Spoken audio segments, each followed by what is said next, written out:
वैसे एक कहानी है, लेकिन दिल छू लिया। सिर्फ 5 मिनट लगेगा सुनने में। सुनना ज़रूर। क्या पता किसी की लाइफ से मिलती जुलती हो। ट्रेन रवाना होने ही वाली थी कि अचानक एक परिचित चेहरा जनरल बोगी में आ गया। मैं अकेली सफ़र कर रही थी। सारे चेहरे अनजान थे। स्लीपर का टिकट नहीं मिल पाया तो जर्नल में ही बैठना पड़ा। लेकिन ऐसे हालत में उस शख्स से मिलना जिंदगी के लिए एक संजीवनी जैसा था। जिंदगी भी अजीब मोड़ पर ले आती है। ऐसे हालातों से सामना करवा देती है जिसकी हमने कभी कल्पना भी नहीं की होती। वो आया और मेरे पास खाली सीट पे बैठ गया। उसने मेरी तरफ देखा भी नहीं, ना ही पहचानने की कोशिश की। थोड़ी दूरी बनाकर चुपचाप बैठ गया।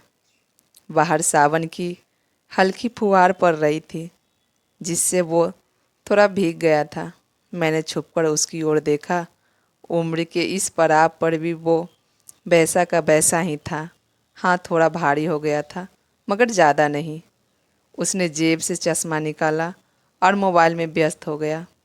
चश्मा देखकर मुझे आश्चर्य हुआ। उम्र का यही एक संकेत नजर आया कि उसकी आंखों पे चश्मा चढ़ गया था। चेहरे और बालों में सफ़ेद बाल खोजने की कोशिश की, मगर नहीं दिखे। मैंने जल्दी से साड़ी का पल्लू सर पे डाल लिया। बालों को रंगे हुए काफ़ी दिन हो गए थे। ज़्यादा सफ़ेद बाल नहीं थे, मगर इतने ज़रूर थे कि कोई गौर से देखे तो नज़र आ जाए।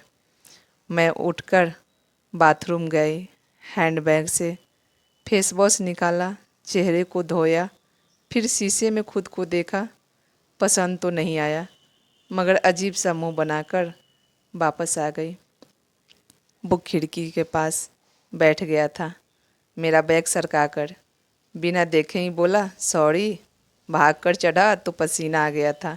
थोड़ा सूख जाए फिर अपनी जगह पे बैठ जाऊंगा। फिर से मोबाइल में व्यस्त हो गया। मुझे बुरा लग रहा था कि उसने पहचाना नहीं। सोच रही थी शायद नहीं गौर किया होगा, पहचान लेगा। थोड़ा मोटी हो गई हूँ, शायद इसलिए नहीं पहचाना। उदास हो गई। जिस शख्स को कभी भूल नहीं पाई, उसे मेरा चेहरा ही याद नहीं। फिर टीटी आया, सबसे टिकट चेक कर रहा था। मैंने अपना टिकट दिखाया। उससे पूछा तो उसने कहा नहीं है। टीटी बोला फाइन लगेगा। वो बोला लगा दो। टीटी पूछा कहाँ का टिकट बनाओ।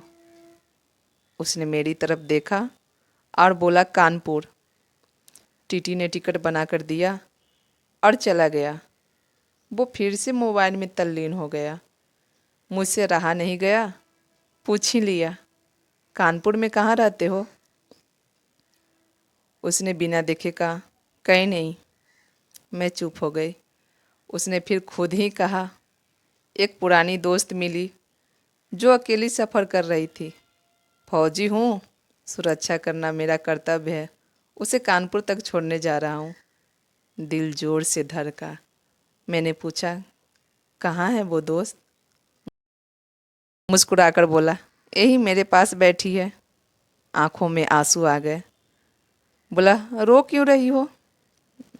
मैंने कहा तुम मर्द हो, नहीं समझ सकते। वह बोला कवि और लेखक भी हूँ, सब समझ सकता हूँ।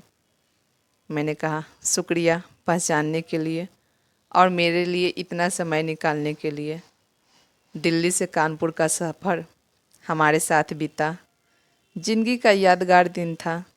वो मुझे घर छोड़कर गया, रुका नहीं। फिर उसकी ड्यूटी जम्मू में थी। 1 महीने बाद अखबार में पढ़ा कि वो देश के लिए शहीद हो गया। क्या गुजरी बता नहीं सकती। अंतिम दर्शन भी नहीं कर पाई। आज फिर उसी सफ़र पर हूँ। दिल में एक आस है कि शायद फिर से वो आएगा।